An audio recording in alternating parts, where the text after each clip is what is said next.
One day cricket में बहुत तेजी से रन्स बनाना अब कोई खबर नहीं। एक जमाने में ये बहुत बड़ी बात समझी जाती थी। हदफ के ताकुब में जारहाना अंदाज इख्तियार करके टीम को फतह से हमकिनार कराने से बल्लेबाज की शान और भी बढ़ जाती थी। अपनी धुआंधार बैटिंग से पाकिस्तान को एक ऐसी ही यादगार फतह सलीम मलिक ने दिलाई थी। आज की वीडियो में हम बात करने वाले हैं कोलकाता के हीरो सलीम मलिक की। Again giving himself room and again hit in the air and he's found the gap. This could finish the match. It's gone in the gap before. Salim Malik has done it for Pakistan. He's done it on numerous occasions and this just is another one. अस्सलाम वालेकुम नाजरीन, आप देख रहे हैं लाज sports. मैं फैसल खान हूं। सलीम मलिक परवेज की पैदाइश 16 अप्रैल 1963 को सूबा पंजाब के शहर लाहौर में हुई। सलीम मलिक पाकिस्तान क्रिकेट टीम के दाएं हाथ के बल्लेबाज थे। उन्होंने 103 टेस्ट मैचों में पाकिस्तान की नुमाइंदगी की, जबकि 283 एक रोजा बैनुल अक़वामी मैचेस भी खेले। वो दाएं हाथ के स्टाइलिश बल्लेबाज और सीधे हाथ के slow medium off break bowler थे। सलीम मलिक ने पाकिस्तान के अलावा हबीब बैंक लिमिटेड, लाहौर, सरगोदा और ससेक्स काउंटी की तरफ से भी क्रिकेट खेली। मलिक ने अपना पहला टेस्ट मैच मार्च 1982 में श्रीलंका के खिलाफ कराची में खेला। अपनी पहली इनिंग्स में 12 रन बनाने के बाद दूसरी में नाकाबिले शिकस्त 100 रन बनाकर डिक्लेरेशन कायम की। 18 साल और 323 दिन की उम्र में वो इस वक्त टेस्ट डेब्यू पर सेंचुरी बनाने वाले दूसरे कम उम्र तरीन खिलाड़ी थे। 1987 में इंग्लैंड के दौरे के दौरान सलीम मलिक हेडिंग्ले में 99 रन पर गिर गए और ओवल में 102 रन बनाए। वो 1990 की दहाई के अवाइल में कुछ साल ससेक्स के लिए खेले, जिसकी वजह से वो इंग्लैंड की पिचेस के हालात से वाकिफ थे।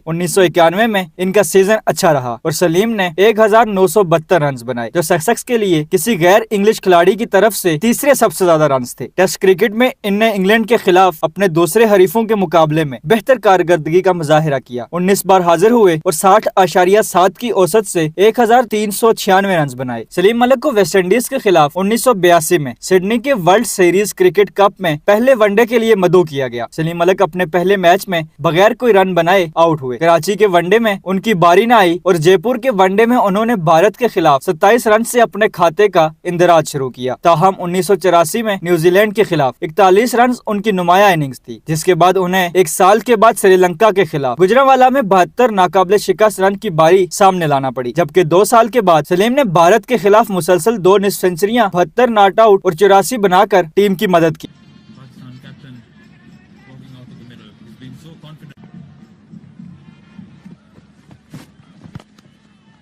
Very well struck by Salim Malik. He found the gap on the offside. The fast outfield did the rest after he hit the gap. Arjuna Ranatunga goes over the top. Intentionally played. Kumar Dharmsena preventing the boundary. Neatly helping that ball through fine leg. It was throwing down leg side. Well played, made room for himself and right on top of it, middle of the bat, and Arvind and Arjuna not the quickest of movers. Ruan Kalpage to Salim Malik, just easing that ball on the onside.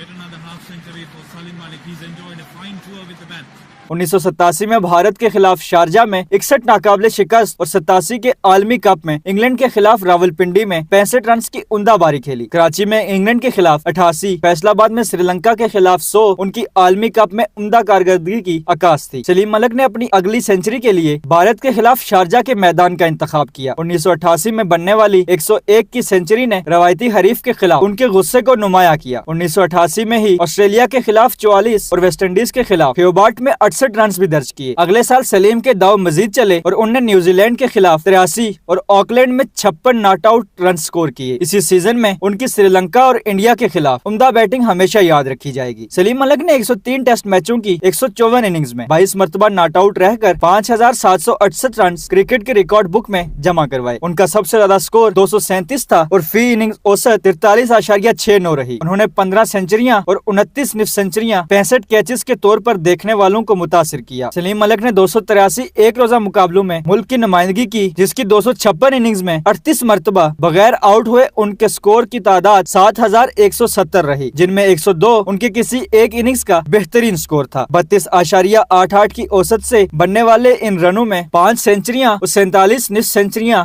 81 catches उनके शानदार career की अक्कासी करते हैं। सलीम मलिक को कोलकाता का hero कहा जाता है। 1987 में उन्होंने इस मैदान में नामुमकिन को मुमकिन बनाया। 90,000 से ज्यादा तमाशाइयों के सामने 36 गेंदों पर नाकाबिले शिकस्त 72 रन बनाए, वो भी 200 के स्ट्राइक रेट से। ये अजीब मैच था जिसमें दोनों टीमों के कप्तानों की चालें नाकाम, लेकिन सलीम मलिक की हिकमत अमली कामयाब रही। असल में ये इनका दिन था।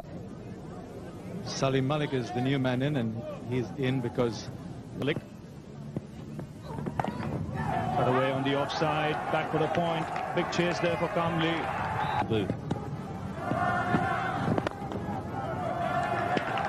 It's wonderfully played by Salim Malik. They'll pick up 2 here. Oh, that equation's going to look even better. Better the top shot from Salim Malik. Swings it away, square of the wicket on the offside and finds the gap. 40 over के match में India ने पहले batting की, 238 run बनाए। श्रीकांत ने 103 गेंदों पर 123 run किए। पाकिस्तान को इनिंग्स के आगाज से ही 6 रन की औसत से स्कोर बनाना था। वनडे में ये काम जदीद दौर में भी कुछ ऐसा आसान नहीं। सलीम मलिक विकेट पर आए तो पाकिस्तान को 78 रन दरकार थे। उन्होंने मनिंदर सिंह की गेंद पर चौके से खाता खोलकर अजाइम का इजहार किया। इसके बाद सारी जंग तने तनहा लड़ी। उनके सामने इमरान खान 2, वसीम अकरम 3 और सलीम यूसुफ 0 पर आउट हुए। आखिरी ओवर की तीसरी गेंद पर सलीम मलिक के चौके से पाकिस्तान ने 2 विकेटों से मैच अपने नाम किया तो वो 72 रन बना चुके थे। आखिरी 6 ओवरों में पाकिस्तान ने 65 रन बटोरे। सलीम मलिक ने इनिंग्स में 11 चौके और 1 छक्का लगाया। इंडियन टीम और तमाशाइयों की समझ में नहीं आ रहा था कि ये हो क्या रहा है। इंडियन बॉलर पाकिस्तानी बल्लेबाज के सामने बेबस नजर आए। इंडियन टीम सलीम मलिक के क्रीज पर आने से पहले मैच पर हावी थी, लेकिन अब आहिस्ता आहिस्ता जमीन इसके पैरों तले से सिरकने लगी और पाकिस्तान ने एक नाकाबिले यकीन फतह हासिल कर ली। Again giving himself room and again hit in the air and he's found the gap. This could finish the match. It's gone in the gap for 4. Salim Malik has done it for Pakistan.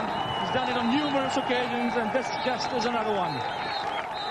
Calcutta से हटकर सलीम मलिक ने नागपुर में Nehru cup के semifinal में England के खिलाफ 41 गेंदों पर 66 रन बनाए। 3 छक्कों और 6 चौकों की मदद से 160.97 के स्ट्राइक रेट से। सोचने की बात यह है कि 80 की दहाई के आखिर में इंडियन विकेटों पर सलीम मलिक जिस अंदाज में बैटिंग कर रहे थे, इस अंदाज में आज के पाकिस्तानी बल्लेबाज बैटिंग करने में नाकाम क्यों होते हैं। सलीम मलिक की इन जारहाना बारियों की खास बात यह है कि इन बारियों में टीम मुश्किल में थी और हदफ का ताकुब कर रही थी। हर दफा उन्होंने टीम की जरूरत के मुताबिक बड़ी तेजी से रन बनाए। सच तो यह है कि एक जमाने में हमारे बल्लेबाज अपने जमाने से आगे थे। वनडे में सलीम मलिक से पहले जहीर अब्बास और बाद में सईद अनवर 2 ऐसे ही बैट्समैन थे और अब ये हाल है कि हमारे बैटर वक्त से आगे तो क्या होंगे, असरे हाजिर के तकाजों पर भी पूरा नहीं उतरते। Hughes now to Malik. That's been fine and that's 4 more.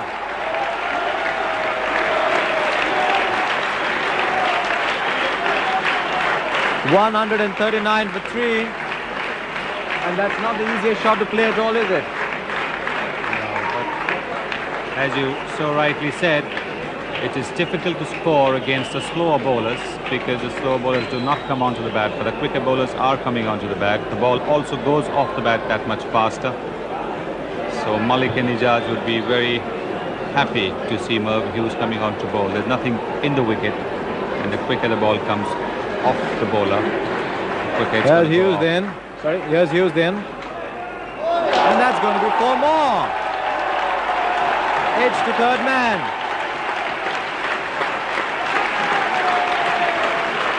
That's just what Sunil Gavaskar just said.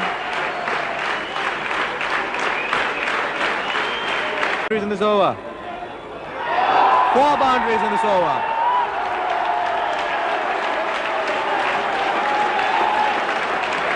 What an over this is turning out to be. लाज स्पोर्ट्स की इस वीडियो से फिल वक्त इतना ही। मजीद वीडियोस और रिपोर्ट्स के लिए जुड़े रहिए लाज स्पोर्ट्स के साथ।